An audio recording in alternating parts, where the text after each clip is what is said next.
Ladies and gents, welcome to CG Reaction. This is the Engoodening of No Man's Sky, part 2, I guess, by the channel Internet Historian.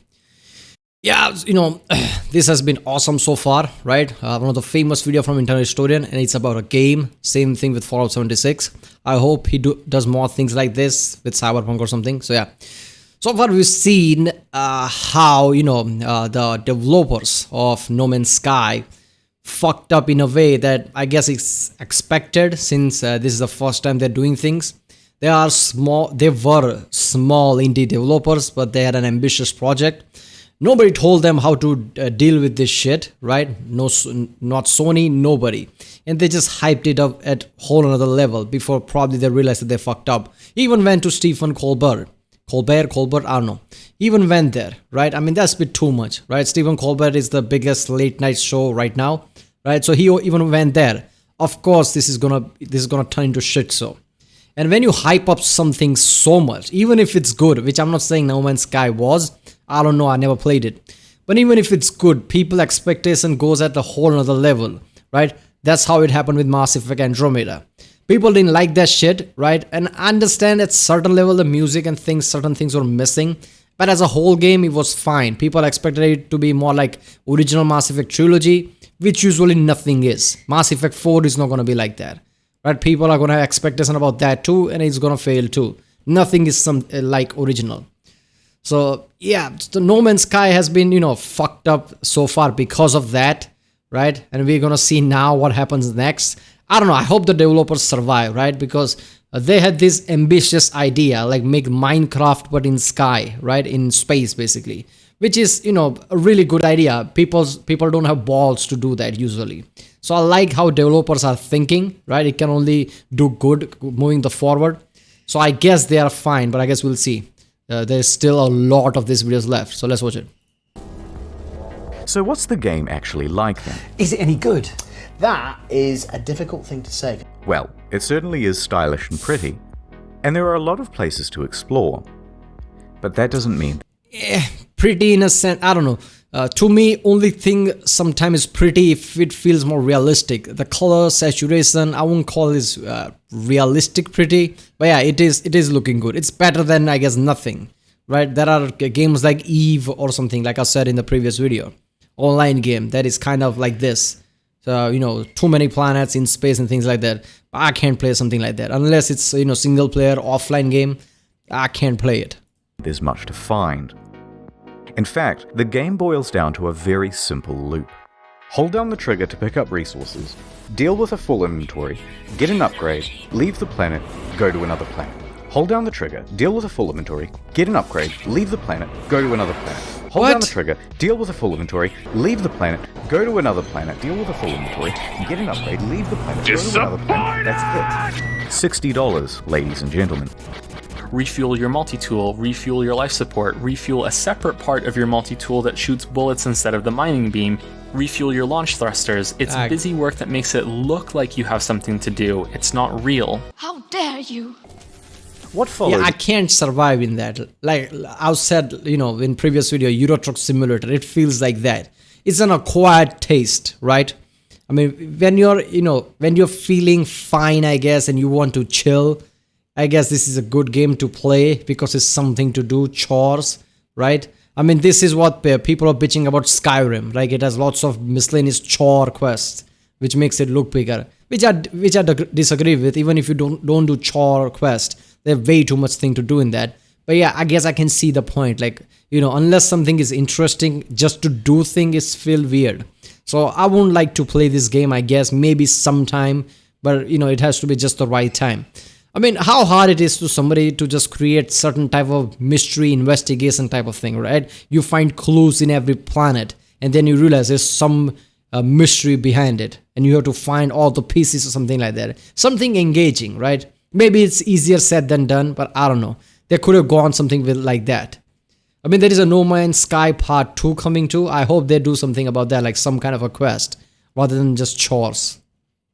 It was one of the most dramatic crashes in player numbers in gaming history. Sales in the UK fell by 81% in the second week, Concurrent players on Steam dropped from 212,000 in August to just over 2,000 by September, and fewer than 100 times less. That is a drop, ridiculous little drop. Like, people was seriously disappointed. 1,000 by October. And what followed that was perhaps the biggest in gaming history. Reviewers on YouTube panned the game. Oh, for fuck's sake! You done fucked it up! I had no hype, and I can tell you that, even without that disappointment, this game is hot garbage. Has anyone coined Sean Mourinho yet? Numerous times within the first 2 hours of the game, I kept saying, this is it, fuck this shit. Reviewers in the media were almost as harsh. Devastating realization that most of the crafting, combat, and other activities you do on and between those planets ranges between bemusing and outright bad. The criticism was deafening. And a lot of it really funny and creative. Krobycat made a video that captured the sentiment of that day, and if you haven't seen it yet, you're missing out. So people are furious, the game is boring, and soon people discover that complaining about the game is actually more fun than playing it. Wait, I'm now 3.5 hours into the tutorial pretty much. So they started complaining about it like they were grinding for an achievement. This sucks. Fucking Minecraft in space! Many people made compilations of all the unfulfilled promises. One Look, about complaining thing, look, creators will do whatever works. So if complaining works, right, if it's getting views, they're going to keep doing that. That's the issue with, Mass Effect Andromeda as well, right? I'm keep bringing that up, but people automatically assume it's bad because there were lots of people on YouTube, creators, shitting on it. But you have to understand, if that works, that gets view, people are going to do that. Even if some of that is good, people are still going to shit on that, finding bad things, right? If it gets view. You should not judge a game based on that. You should really play it and see if it's good or not. Because to me, Mass Effect Andromeda was not that bad. I get it, the music was more like Dragon Age Inquisition than Mass Effect. There was something here and there, but as an overall game, it was awesome, right? I didn't go there, I didn't play that game thinking that it's going to be like original Mass Effect trilogy, and I had fun with it. I don't know. And nowadays you find a newer review, like in 2021, in 2020, is Mass Effect Andromeda good? And you find like people are actually enjoying that. Because at the time, people just had this hype thing, like, oh, it's not like original trilogy, so it's just shit. One guy on the subreddit compiled a big list of all the missing features. Front page. Got a defense for No Man's Sky? Enjoy your downvote. In fact, the entire No Man's Sky subreddit was in such disarray it had to be locked. So by the end of the month, Metacritic was like scrolling through a If you didn't live up to all the things that you said, and it is a disaster at certain way, even if you enjoy some part of things, obviously majority of people are going to shit on it. It's kind of understandable. of Cheerios. By October, it was one of the worst rated games on Steam, Damn. with an aggregate of mostly negative from more than 70,000 reviews. The outrage at the game was headline news for weeks on dozens of games news publications, and the price on eBay and Amazon and secondhand at GameStop was crashing through the floor. $1. Please, no more. But the beatings had only just begun. The demo planet was data mined and found to be, of course, I think this was just amusing thing that people did, right? $1. Like, why would anybody sell for $1? $1 is nothing. Why not just keep the game even if you don't like it?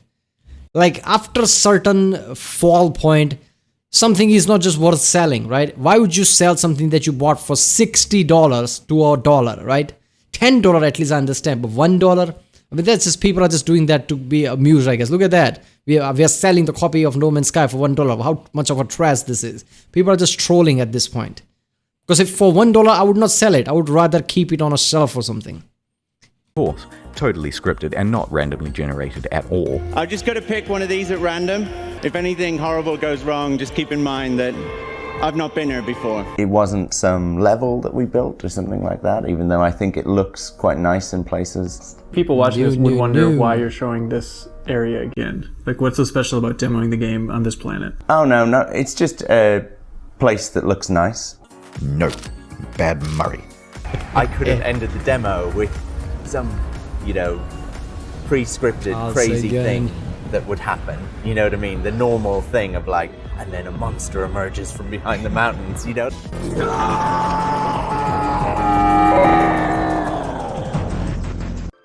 See, that's fucked up. He shouldn't have done that. That is just bad all around, right?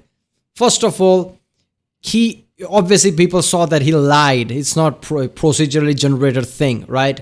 It's not as random as he makes out. And the way he said, it's not like a monster appears, and that's the thing he showed. That is just so bad, right? I'm not saying that, he did that deliberately. Maybe, at the time he felt like this is what I have to do to get the attention. Maybe Shoni pressured him, I don't know. Or maybe he just fucked up. But that is just bad. You can't blame for people getting pissed off on that, right? Because that's just point blank lying at that point. That's just bad, man. People see what's going on with the game and feel lied to. Yeah, this is false advertising, they say, and angry customers start scoping out a lawsuit. On September 28th, the ASA busts through the door and goes, "Yep, too many complaints. We're going to investigate." But then soon after, the ASA cleared them of any legal wrongdoing. Technically, the only thing they're interested in is what's on the back of the box, what's on the store page, and what's on the Steam page. So it's technically not false advertising. But of course, technically not illegal doesn't mean much to an angry audience. October 28th, Hello Games Twitter. Alright, I'm pausing this way too much, but I have to say it. People sometimes say, watch the full video, then say it, but I might forget, so I have to say it now. ASA, advertising people who checks things. That's what A stands for, advertising, right? And they basically just saw the back of the, the case and see that there is nothing false there, so it's fine. Now, you would expect me to, I guess, trash on that, but I'm not gonna, because policing is usually black and white, right?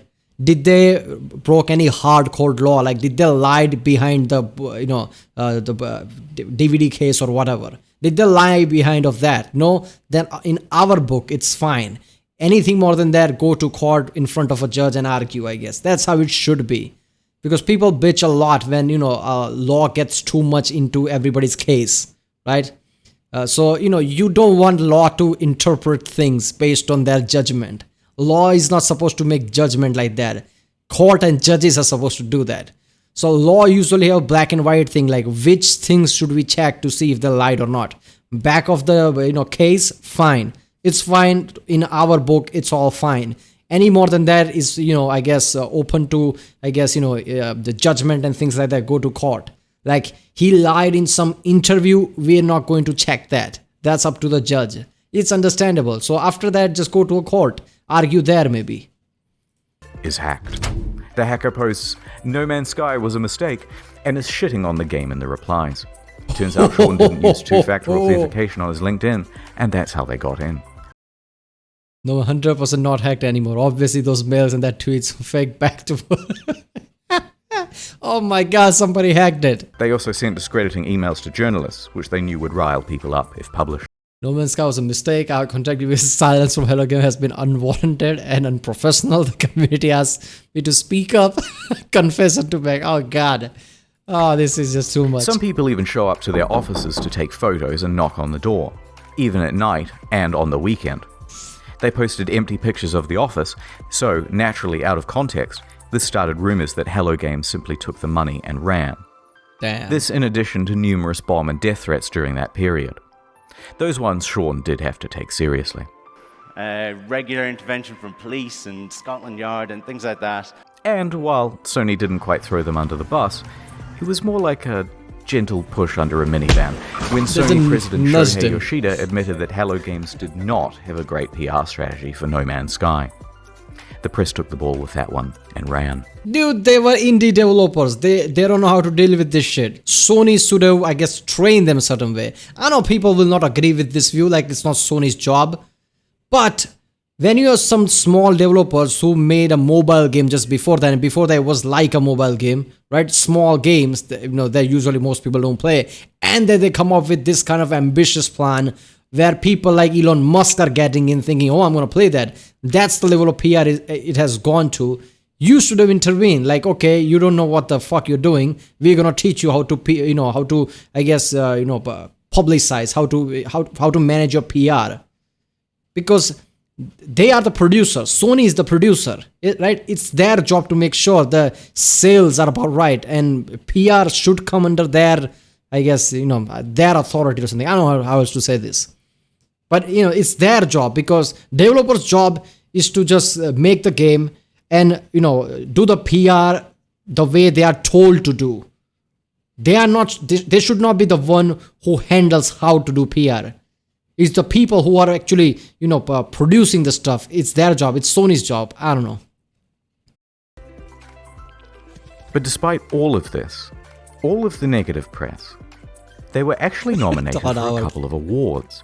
But by this point, Murray and the other members of Hello Games were so downtrodden and so sure they weren't going to win that they opted to go elsewhere for dinner. And the Innovation Award goes to No Man's Sky. Oh, shit. Oh, bro. This lovely trophy going once. Whoops. I'm going to accept this on the behalf of Hello Games, and congratulations to them. And now I'm going to walk off stage like I planned that whole thing. By this point, you've got to feel just a little bit sorry for them. Yeah, I've been feeling sorry for them from the start, right? I don't see malicious intent anywhere by their part. It's new to them, and they're making mistakes along the way.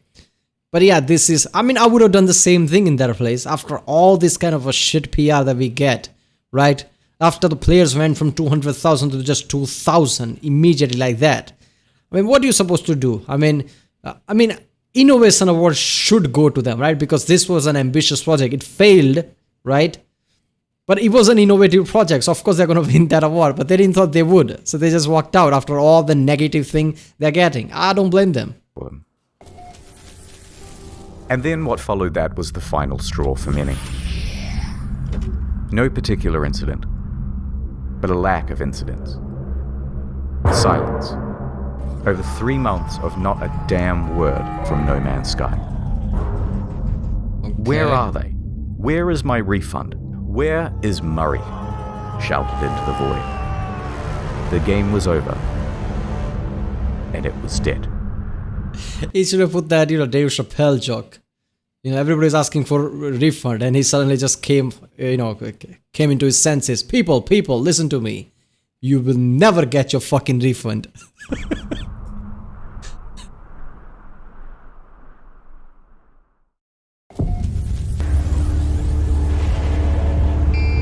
Okay. Oh, another Will Smith.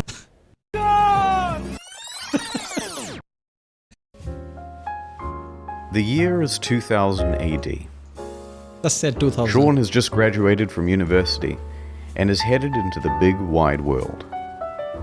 He rises up the ranks at a number of studios, eventually working as a technical lead for Black and technical director for Burnout 3. No shit!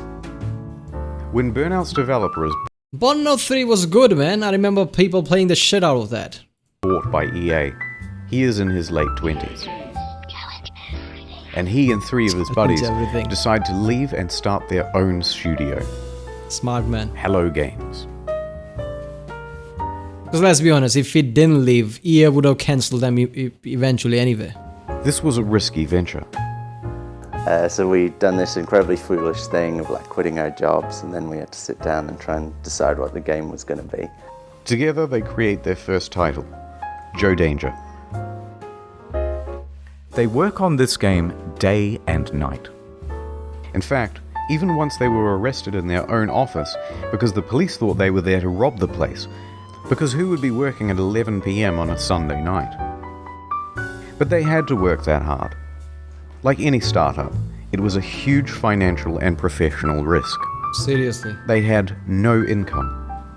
They were working in a tiny room above an old tile shop, living off savings. And to keep the project running, Sean even sold his house. Oh. So we made a really tough and probably at the time seemed really foolish decision. At the time? It's kind of almost... For any time, that's a foolish decision. I'm glad it worked out for them. But you shouldn't do this shit, right? People see stories like this and feel encouraged. Like, I believe in myself. It's good to believe in yourself, but it's even better to have a safety net. Especially if you're batting and you have a family. Like, it's not okay for you to endanger your family, right? If it's you alone, I guess it's all up to you. You want to screw yourself, okay, maybe. But if you don't have a safety net, right? If you just sell your house, quit your job and you don't have any income source, and just bet everything on this. What if it fucking fails? I mean, people need to understand this simple thing. Even if it's something good, there are lots of different elements at play here. Anything can fail and your game would fail. It's not only up to your game is good or not, right? That's very simple type of view. That's not how world works. Even if you're so good and you make something so good, there are lots of different elements at play. It can easily fail, right? So people shouldn't do shit like this. It's really dangerous. It's embarrassing for me to talk about. I sold my house and just basically went all in and funded what we were doing, which is not something I would recommend anyone else do. But by June 8th, 2010, they had done it. The game was good. And they could breathe a sigh of relief because on the very first day it hit the PlayStation Store, they made their money back. Nice. 2 years later, Joe Danger 2 was released. It was not the commercial success they had hoped for, and they didn't want to just keep pumping out sequels. That was a trap big players in the industry had fallen into. In his spare time, Sean It's not a trap, man. Call of Duty makes more money to EA than anything else, right? I guess, yeah. At least it's up there.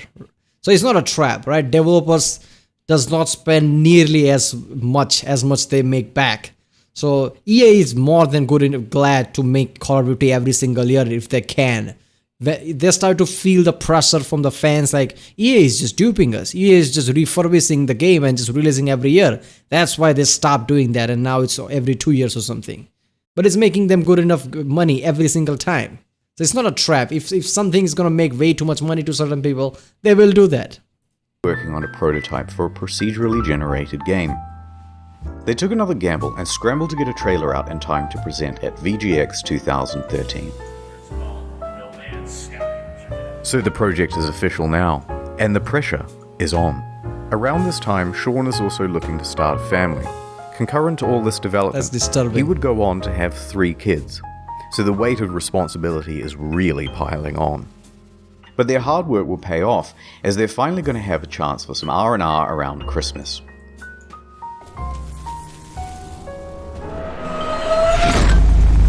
They woke up to find their homes flooded, their cars submerged, and their plans for Christmas Day very much ruined. Bad news. Rain. Rain and flooding in the south of England, right around the Hello Games office. They are completely inundated and they return from their holidays to find laptops floating around at waist height. Damn. But some good news, they hadn't lost any data. So they pull together. Soldier on. Development continues. So there they are, working in a damp office, and then ding dong. Ooh, who's at the door? It's Danish mathematician Dr. Johan Gerlis. He's seen the game, and he says, "They are using my super formula," in perfect English, and there is a potential for a lawsuit. Sean says they didn't, and he can prove it. So they have a meeting, and the claim is eventually dropped. Lawsuit evaded. So back to work, guys. Ding dong. God, I hate this, right? Leeches always comes out. Oh, it's my copyright thing. Yeah, you're using my copyright data and this and that. I'm not saying that there can't be truth in that, right? But people just smell a whiff of something could be potentially copyright worthy and they just run to it, right?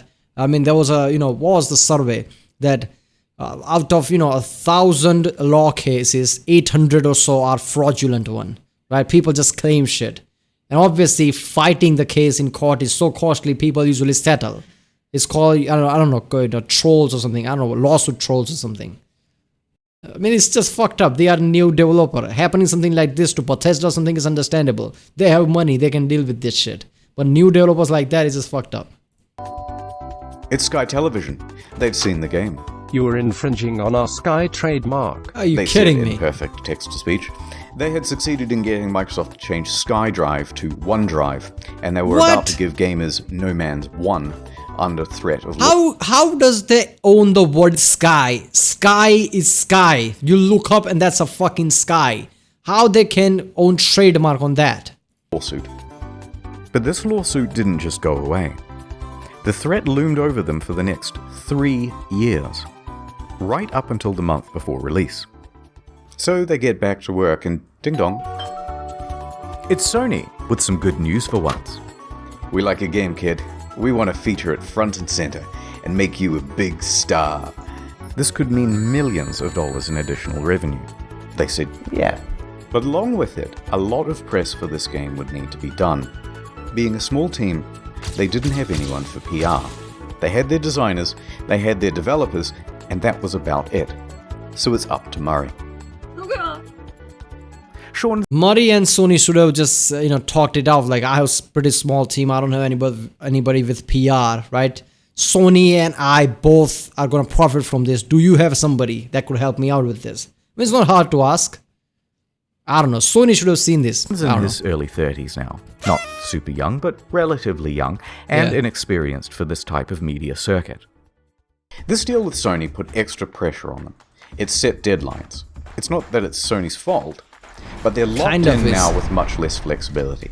So when May rolls around and they have no option but to delay, even if they wanted to ask for an extra 6 to 12 months of development, which they really need, it's probably too much to ask for. So they extend from late June to August. Only 6 weeks. From here, you can predict what's going to happen to multiplayer and a bunch of other promised features. So here's how the hype happened. Scope of game. Time. And here's the line which shows the reality of development. Progress is steady and ends in August 2016. Now here is the line of player expectations. It should start out here and follow along the purple, but the overhyping trailer comes out and puts us way up here. In this trailer, it features a bunch of things that Hello Games thinks they're capable of having in the game by 2016. That's the first big mistake. Then it's announced for PlayStation and it costs $60 and there's a collector's edition.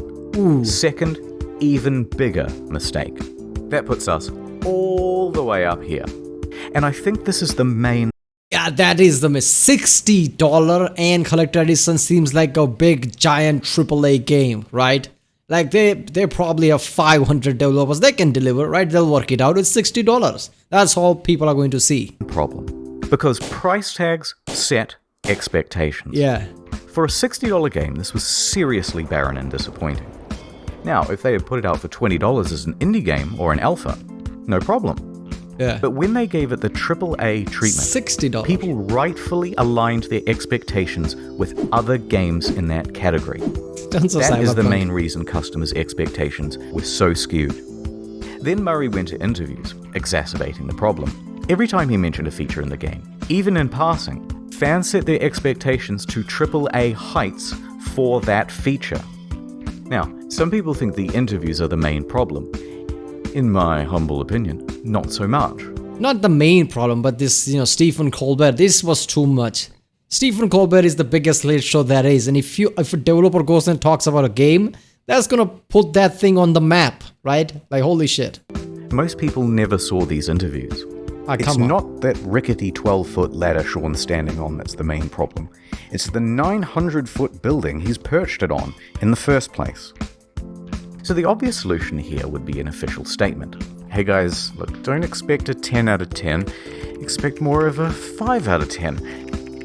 No, the publisher just sank an enormous investment of marketing and opportunity into the game. What's wrong with you? And that would be a huge middle finger to them.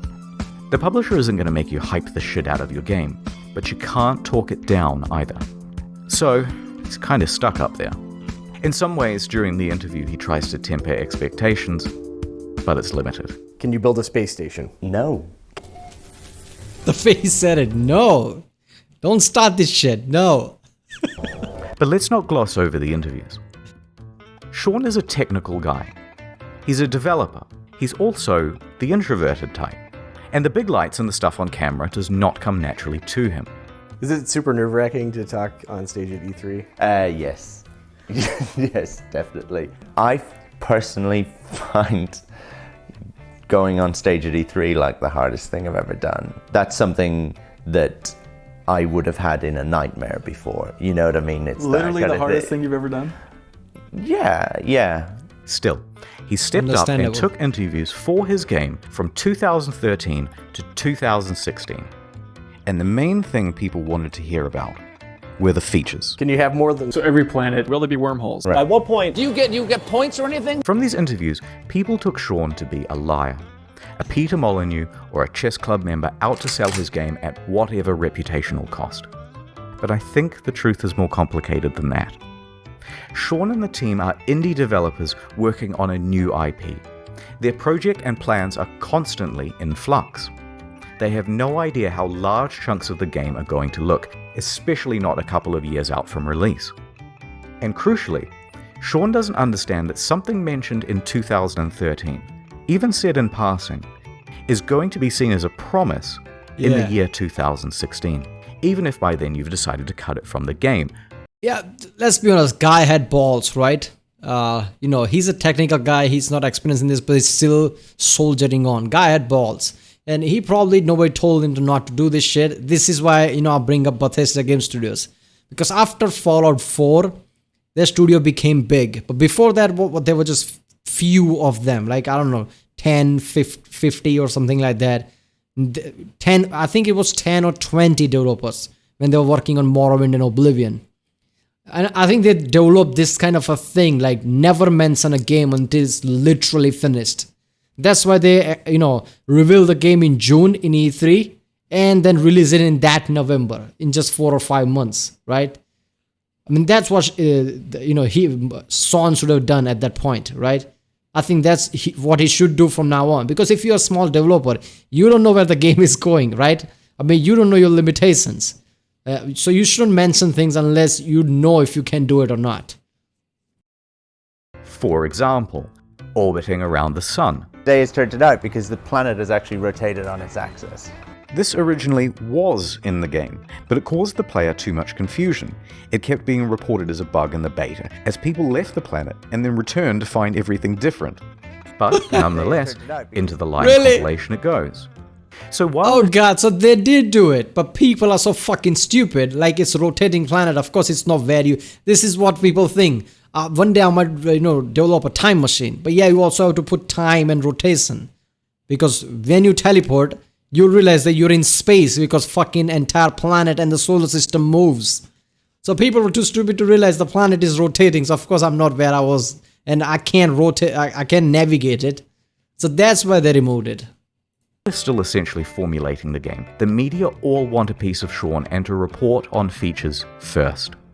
Conversely, Sean thinks the reporters might help him to temper down things by emphasizing that Hello Games is an indie studio. But that is not how journalism is done. This is how journalism is done. Can you customize the look of your character? Sort of. Full customization confirmed in No Man's Sky.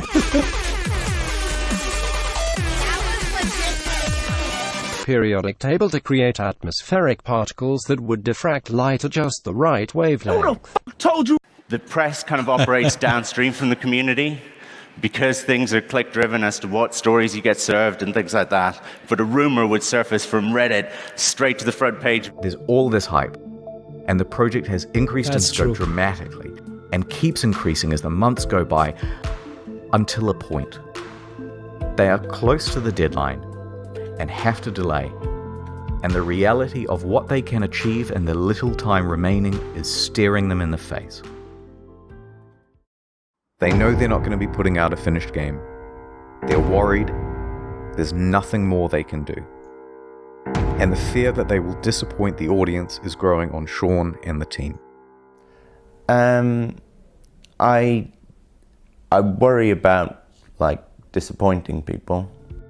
Upon release, all of these clips are seen as proof that Sean is a liar. And what doesn't help is his body language.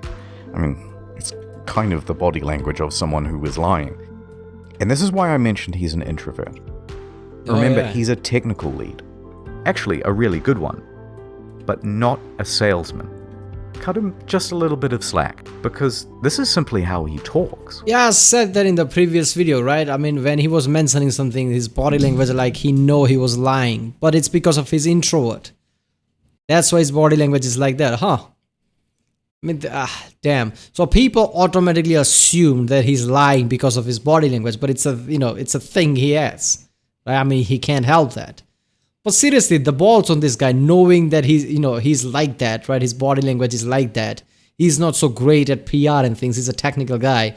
But since everything was on the line, He went everywhere, Stephen Colbert, E3 and everywhere. That's commendable, because I don't know if I can do that with having all that, being an introvert and everything. I would have tried to find some guy who can do that for me, but he just soldiers on.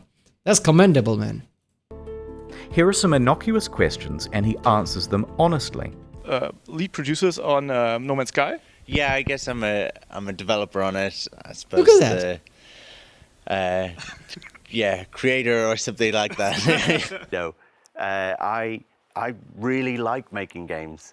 I don't necessarily love talking about making games. I think you did a good job, even Sean, though you guys are very nice. Mate, seriously. Same body language. And Jesus Christ, they have him up on stage and in front of cameras and bright lights and on the goddamn Colbert Report. Try keeping your nerve on that. Nonetheless, free of that context, the clips have him cemented in the community as a liar. Seriously, man. Okay, you know what? I have to stop here because the video's gone for 36 minutes now. But seriously, man, the guy had this kind of a body language because he's an introvert that it's just automatically people assume he's lying. Even I said that in the previous part that I made yesterday, right? Like he kind of knows this is not true and that's why he's acting like that. But I didn't know that he's an introvert and he can't help it. Damn, that is, seriously, front of all these cameras, center of attention, Elon Musk is basically mentioning him. He went to Stephen Colbert at this level, being like that. I can't do that, man. If I were him, I wouldn't be able to do that. That's something. Man, I like Internet Historian, right? He's putting the spotlight where it matters. Internet Historian usually make fun of things, right? That's where his channel works. He did do that at the start just to show that side of the story. But then he flipped, right? And he saw the other side of the story, which is actually true.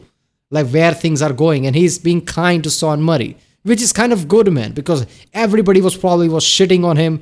Internet Historian was showing the true side of this. I like that. Well, people, that was Engoodening of No Man's Sky's second part. I guess tomorrow will be the last part. We'll finish this, I guess. If you like my reaction, don't forget to like and subscribe. So I know which type of videos to react to more, I guess. Check out the reaction I did. There's a link in the description with all of my videos. Check out the cards for all the playlists like Internet Historian reaction. I did quite a few Internet Historian videos already. So if you haven't seen them, check out the playlist. It's easier to find videos like that. Check out the playlist too there. And yeah, I'll see you next time.